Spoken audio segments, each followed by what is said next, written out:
Bismillahirrahmanirrahim. Assalamualaikum warahmatullahi wabarakatuh. Perkenalkan kami dari kelompok 3 Manajemen Teknologi dan Inovasi kelas B di di jurusan MMT Institut Teknologi 10 November. Di sini kami akan mereview sebuah paper yang berjudul Consumer Brand Relationship and Brand Loyalty in Technology Mediated Service oleh Apostolos dan Penelope Atanasopoulos. Next.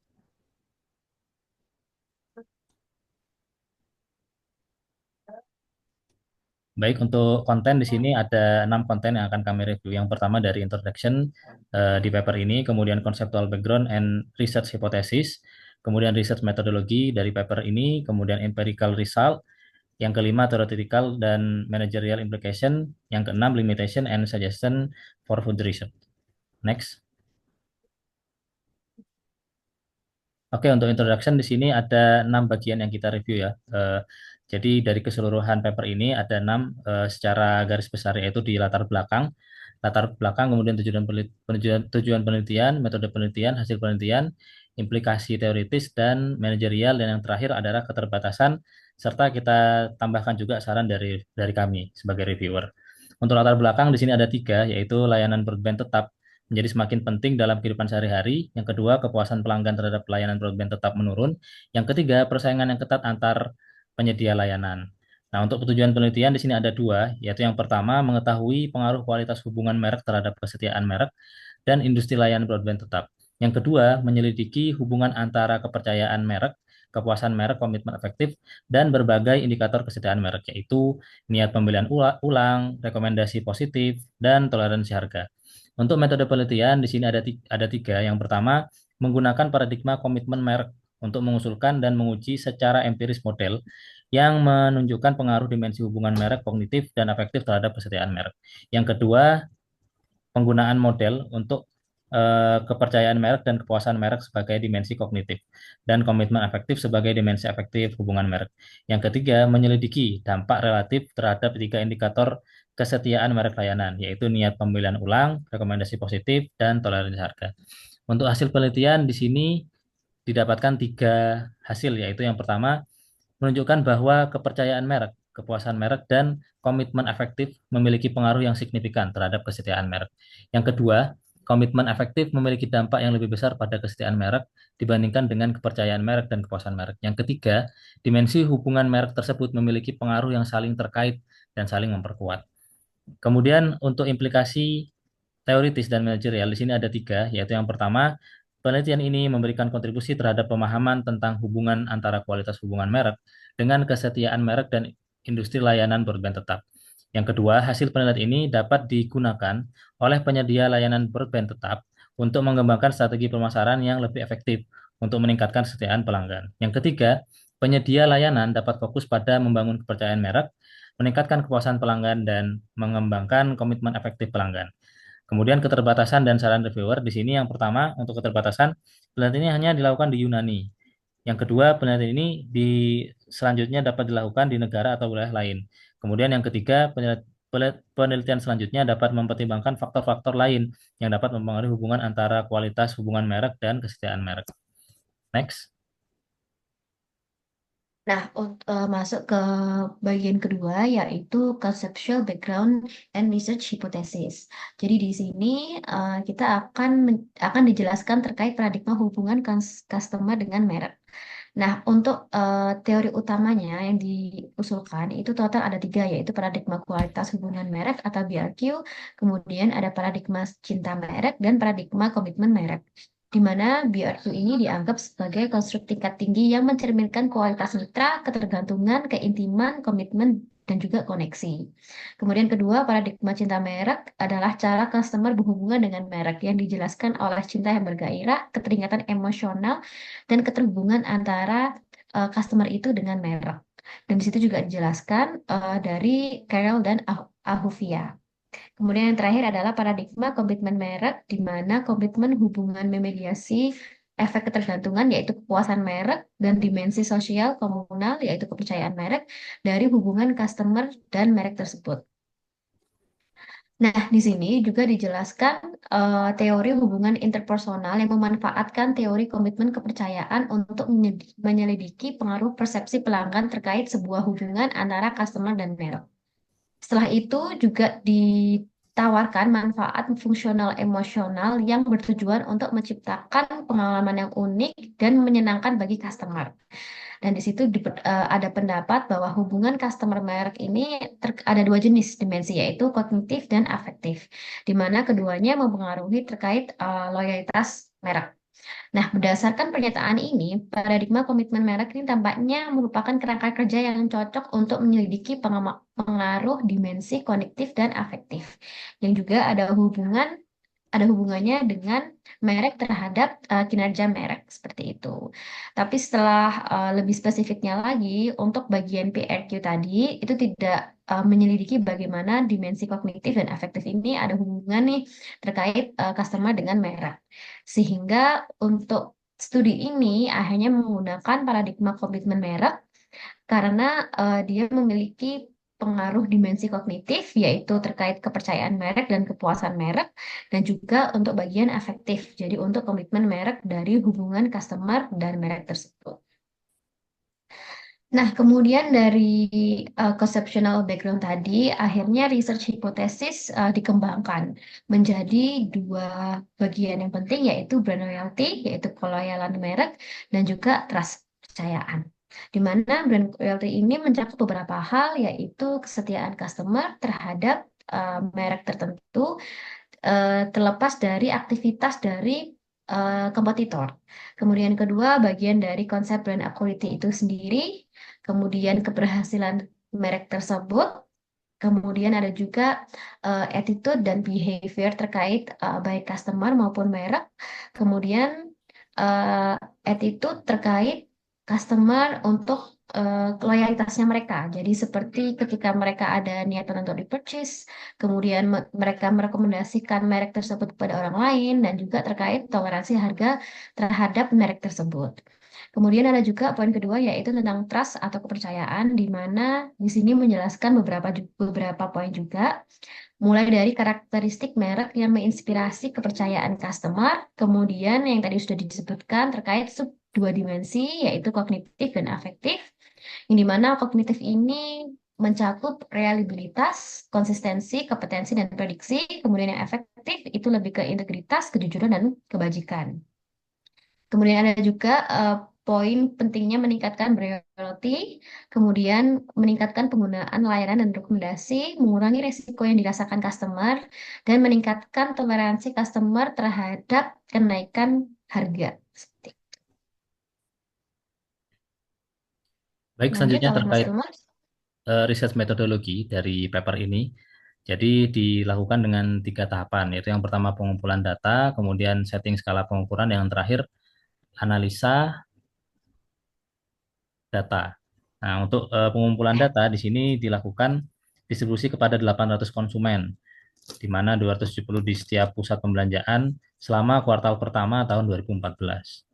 Dari 800 kuesioner yang lengkap, 21 dihilangkan karena data tidak lengkap, sehingga menyisakan 779 kuesioner untuk analisis data. Untuk mengevaluasi bias non-respon dibandingkan responden awal dengan responden akhir untuk semua konstruk yang dipertimbangkan dalam penelitian ini. Tidak ada perbedaan signifikan yang tercatat pada tingkat signifikansi 0,05.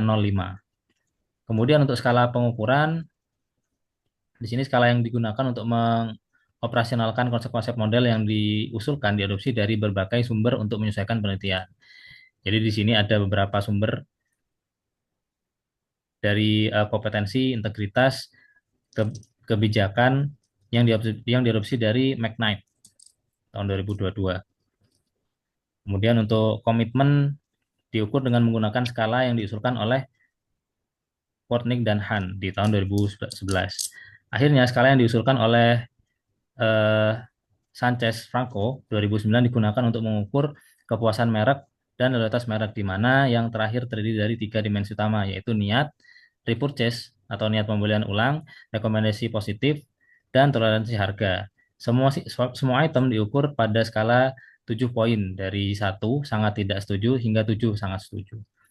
Kemudian analisa data di sini eh, peneliti menggunakan metodologi kuadrat terkecil dengan PLS PM, implementasi pemodelan persamaan struktural SEM dengan SPAT PLS 2.0.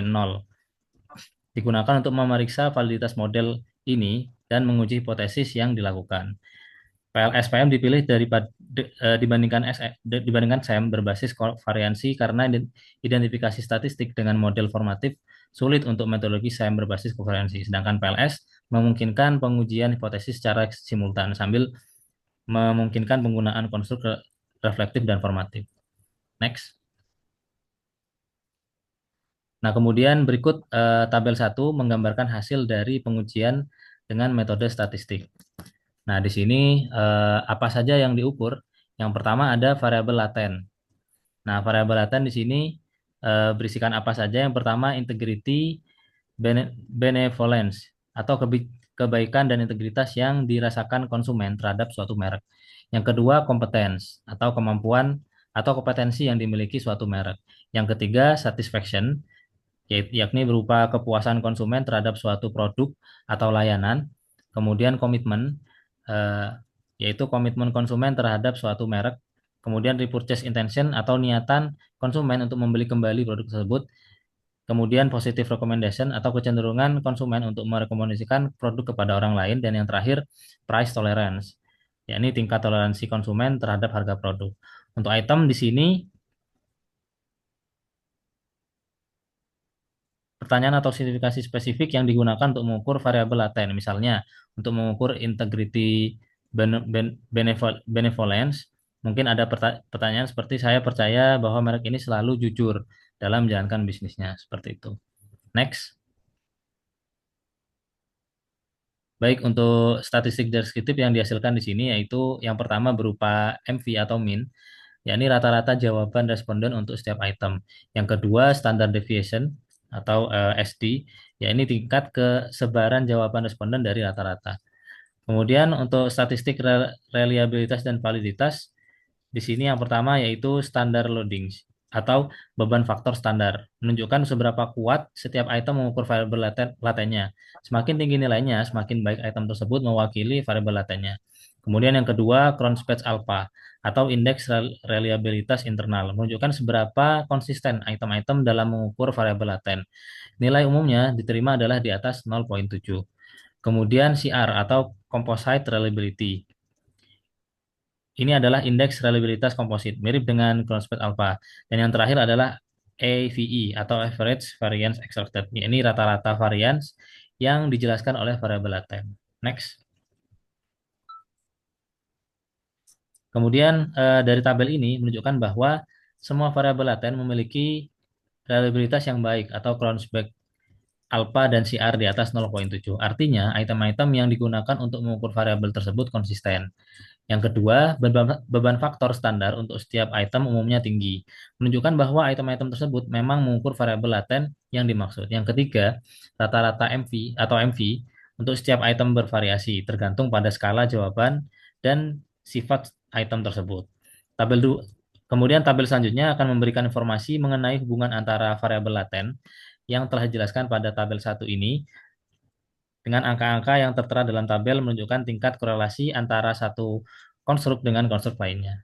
Next. Nah, di sini ditunjukkan tabel 2, yaitu informasi mengenai hubungan antara variabel laten konstruk yang telah dijelaskan tadi di tabel 1. Nah, angka-angka yang tertera di sini menunjukkan tingkat korelasi antara satu konstruk dengan konstruk lainnya. Kalau kita bahas di poin berikutnya, yaitu terkait korelasi, di sini menunjukkan seberapa kuat sih hubungan antar dua variabel. Semakin dekat nilai korelasi ke satu, berarti semakin kuat juga hubungan positifnya. Artinya ketika nilai satu variabel naik, maka nilai variabel lainnya juga akan cenderung naik. Sebaliknya, kalau semakin dekat nilai korelasi ke minus satu, semakin kuat hubungan negatifnya. Nilai korelasi 0 menunjukkan tidak ada hubungan antara kedua variabel. Kemudian untuk periode berikutnya, yaitu untuk average variance extracted, itu nilai yang tertera pada diagonal tabel. Misalnya, ini 0,85, ini menunjukkan untuk integrity benevolence. Jadi ini INT band, ini juga INT band. Ini menunjukkan seberapa banyak variasi dalam satu konstruk yang dijelaskan oleh item-item yang untuk mengukur konstruk tersebut. Nilai AV ini yang tinggi mengindikasikan bahwa konstruk tersebut diukur dengan baik dan berbeda dengan konstruk lainnya. Kemudian hubungan antara tabel 2 yang ini dengan yang tabel 1. Kalau tabel 1 tadi memberikan informasi tentang sifat-sifat individual dari setiap konstruk seperti reliabilitas, kemudian validitas konvergen. Sedangkan tabel 2 ini lebih ke melengkapi tabel 1 dengan memberikan informasi tentang hubungan antara konstruk. Jadi tujuannya tabel 2 ini adalah untuk menguji validitas diskriminan yang dimana menunjukkan suatu konstruk memang mengukur konsep yang unik dan berbeda dari konstruk lainnya. Nah, jika dua konstruk memiliki korelasi yang tinggi, maka kita dapat meragukan apakah kedua konstruk ini benar-benar mengukur konsep yang berbeda. Nah, kesimpulannya, tabel 2 ini memberikan informasi yang penting terkait struktur dari konstruk-konstruk yang diukur dalam penelitian ini. Dengan menganalisa tabel ini, peneliti mendapatkan bahwa eh, pasti bahwa konstruk-konstruk yang diukur itu memang beda, kemudian memahami hubungan antara struktur satu dengan yang lainnya, dan membangun model yang lebih baik untuk menjelaskan fenomena yang diteliti. Secara keseluruhan, tabel 1 dan tabel 2 ini memberikan gambaran yang komprehensif tentang kualitas data yang diperoleh dari penelitian. Oke, kemudian untuk tabel ini adalah analisa jalur atau bisa dikatakan path analysis, di mana model ini kemudian diuji secara statistik menggunakan teknik analisis jalur. Hasil analisa ini akan menghasilkan koefisien jalurnya yang menunjukkan kekuatan dan signifikan antar variabel gitu. Jadi dari tadi tabel 1 2 mendapatkan analisa jalur seperti ini. Nah, gambar ini tujuannya adalah memberikan gambaran yang lebih jelas tentang bagaimana berbagai faktor, ini integritas, trust, certification, dan yang lainnya saling terikat dan memengaruhi perilaku customer. Dengan kata lain, gambar ini itu membantu kita memahami mekanisme yang mendasar terbentuknya brand loyalty. Gitu. Oke, kemudian berikutnya gambar ini memberikan intervensi yang lebih mendalam dan komprehensif terhadap hubungan antar variabel yang diukur. Yang pertama adalah variabel laten. Variabel-variabel ini sudah disebutkan kan tadi di tabel pertama kedua, seperti integritas, kemudian kepercayaan, kepuasan, dan yang lainnya, dan divisualisasikan pada masing-masing kotak seperti ini. Kemudian hubungan antar variabel. Jadi antara satu kotak dengan kotak lainnya diberikan garis untuk menghubungkan masing-masing kotak, yang juga menunjukkan adanya hubungan atau pengaruh antar satu variabel dengan variabel yang lainnya. Di sini juga diberikan angka pada garis untuk menunjukkan seberapa kuat dan arah hubungan tersebut. Karena ada yang positif, juga ada yang negatif. Kemudian ada juga R quoted. Jadi nilai R ini terdapat di dalam kotak yang menunjukkan seberapa baik variabel laten tersebut dapat dijelaskan oleh variabel-variabel yang mempengaruhinya. Kemudian untuk integritas dan kompetensi itu kedua ini mempengaruhi eh, pengaruh memiliki pengaruh yang positif terhadap trust yang ini. Ini berarti semakin tinggi integritas dan kompetensi suatu perusahaan, maka semakin tinggi pula tingkat kepercayaan customer terhadap perusahaan tersebut. Kemudian dari trust, dia juga memiliki pengaruh yang signifikan dan positif terhadap satisfaction, kemudian terhadap komitmen, terhadap behavior. Seperti ini ya, jadi dia ke ketiga kotak dan dia juga memberikan nilai yang positif terhadap membangun kepuasan, komitmen, dan nilai perilaku customer yang positif. Jadi dari kepercayaan ini dia akan membangun behavior untuk customer itu memberikan rekomendasi ataupun membeli ulang. Kemudian masuk ke yang berikutnya itu satisfaction. Satisfaction ini merupakan kepuasan customer yang juga memiliki dampak positif kepada komitmen dan behavior. Kemudian yang berikutnya adalah terkait komitmen yang juga memiliki pengaruh positif terhadap brand loyalty, yaitu terkait behavior dan price tolerance, di mana uh, dengan customer yang memiliki komitmen yang baik, dia cenderung akan loyal dan akan lebih toleransi terhadap kenaikan harga pada suatu perusahaan.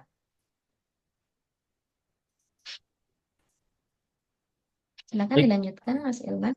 baik selanjutnya untuk aspek kelima yaitu theoretical and managerial implication. Jadi di sini ada tiga hasil ya dari hasil teoritis ini. Dari jalur-jalur tadi itu untuk mendapatkan sebuah dua aspek penilaian yang paling utama yaitu trust behavioral intention dan trust price tolerance. Di sini ada beberapa jalur-jalur gitu ya. Untuk yang trust behavioral intention di sini untuk yang jalur yang paling tinggi nilainya adalah jalur yang nomor satu yaitu dengan step trust kemudian satisfaction lalu ke behavioral intention. Nah, di sini untuk nilai efeknya ada di angka 0,18, sedangkan standar errornya di angka 0,04 dan confidence intervalnya di angka 0,1 dan 0,26. Kemudian untuk bisa mendapatkan trust price tolerance di sini jalur yang paling tinggi nilainya yaitu berada di jalur nomor 5 yaitu trust, kemudian komitmen dan price tolerance di mana untuk nilai efek dari jalur ini yaitu 0,14, kemudian standar errornya di 0,03 dan confidence intervalnya di 0,09 dan 0,2. Kemudian dari sini kesimpulan yang pertama yaitu menggabungkan dimensi kognitif dan afektif. Studi ini mengikuti saran dari pengujian sebelumnya ya, dengan mempertimbangkan baik kognisi maupun emosi konsumen tentang merek, layanan, dimensi teknologi sebagai dimensi hubungan konsumen merek. Kognisi konsumen tentang merek layanan diukur melalui kepercayaan merek dan kepuasan merek, sementara komitmen afektif digunakan untuk mengukur emosi konsumen tentang merek layanan. Next.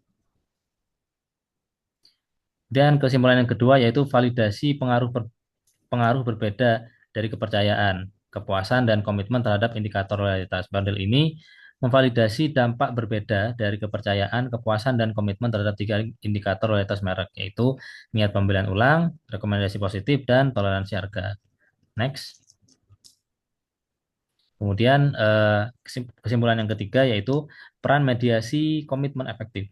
Studi ini mengonfirmasi peran mediasi parsial dari komitmen efektif dalam hubungan antara dimensi kognitif hubungan konsumen merek dan indikator loyalitas merek. Hal ini berarti bahwa adanya ikatan emosional antara konsumen dan merek secara positif meningkatkan dampak kognisi merek layanan terhadap semua indikator kinerja merek. Next.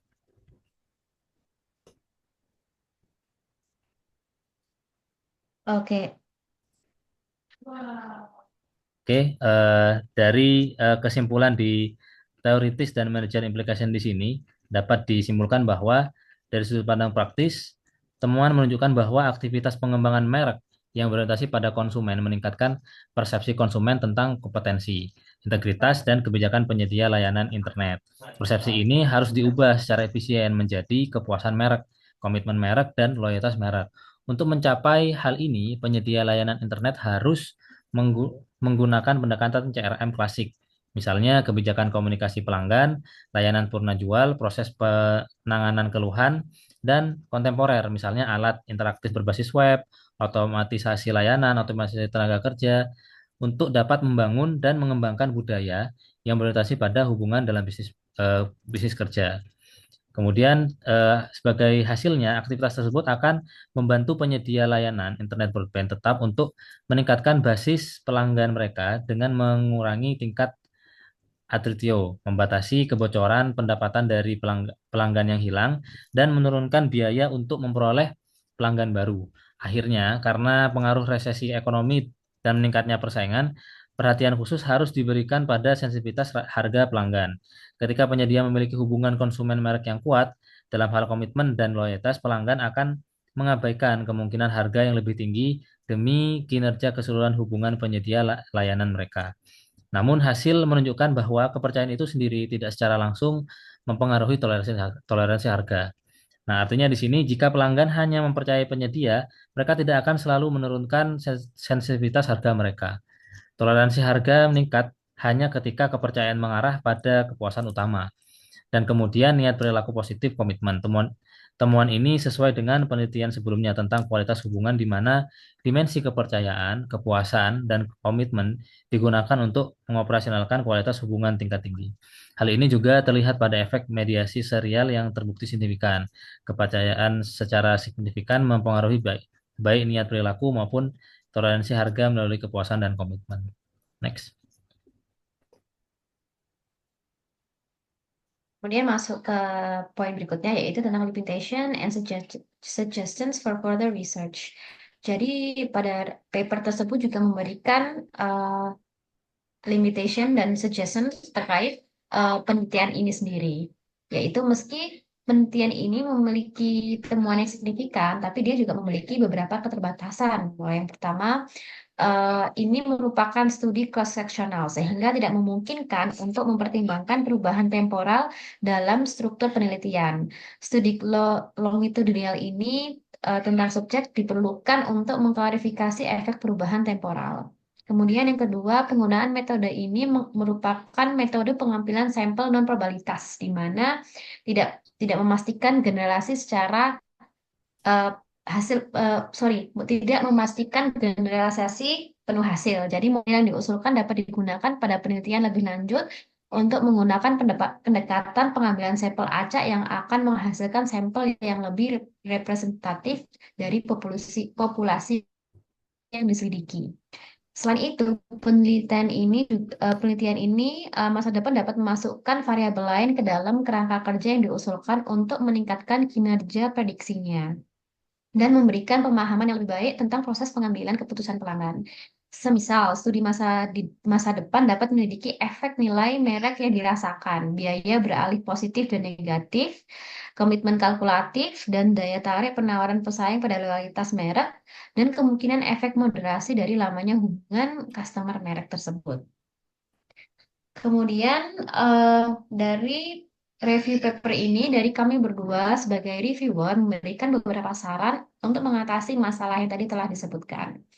Mulai dari pertama adalah melakukan studi longitudinal, di mana untuk mendapatkan pengamatan perubahan yang terjadi seiring jalannya waktu, sehingga hubungan sebab akibat antara variabel ini dapat ditelusuri dengan lebih baik, gitu. Karena mengikuti kelompok responden yang sama, tapi dalam waktu jangka yang tertentu dan juga sama tapi dengan karakteristik yang serupa. Jadi ada perbandingan dan data yang lebih banyak. Kemudian yang kedua adalah menggunakan metode pengambilan sampel probabilitas. Yaitu alasannya kenapa? Karena untuk memastikan bahwa sampel yang diambil benar-benar representatif dari populasi yang lebih besar. Jadi kita menyarankan dengan random sampling di mana setiap anggota populasi memiliki peluang yang sama untuk dipilih dan kita juga bisa menggunakan stratified sampling di mana membagi populasi menjadi beberapa lapisan berdasarkan karakteristik yang tertentu lalu mengambil sampel secara acak dari masing-masing lapisan tersebut. Kemudian ketiga adalah memperluas variabel penelitian di mana tujuannya adalah untuk pemahaman yang lebih komprehensif tentang fenomena yang sedang diteliti. Sarannya kita bisa menggunakan variabel moderasi dengan melihat bagaimana variabel lain dapat memperkuat atau bisa juga melemahkan hubungan antara variabel baik secara independen maupun dependen.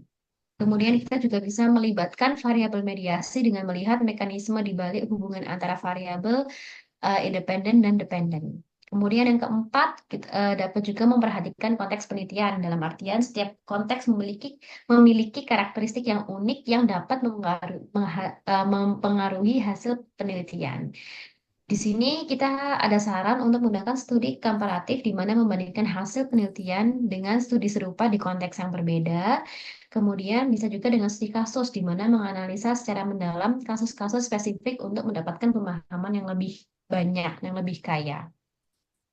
Kemudian yang terakhir adalah menggunakan metode analisis yang lebih canggih, yaitu untuk mengungkapkan pola yang lebih kompleks pada data tersebut. Sarannya seperti yang tadi mungkin bisa menggunakan lagi analisa jalur path analysis untuk menguji model kasual yang melibatkan beberapa variabel, tapi juga bisa dengan model persamaan struktural. Jadi untuk menguji model yang lebih kompleks dengan variabel laten.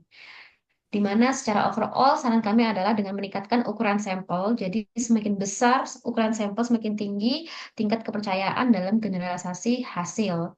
Juga dengan meningkatkan validitas dan reliabilitas instrumen penelitian, memastikan instrumen yang digunakan untuk mengukur variabel penelitian itu valid dan reliable. Kemudian juga yang terakhir melakukan triangulasi data, jadi menggabungkan data dari berbagai sumber kuantitatif maupun kualitatif untuk memperkuat temuan penelitian. Jadi memang sarannya adalah menggunakan sampel yang lebih besar dan juga perbandingan tidak hanya dari satu studi tapi juga bisa menyandingkan dengan studi-studi yang lainnya. Seperti itu review dari kami berdua terkait paper ini. Kurang lebihnya kami mohon maaf. Terima kasih. Assalamualaikum warahmatullahi wabarakatuh.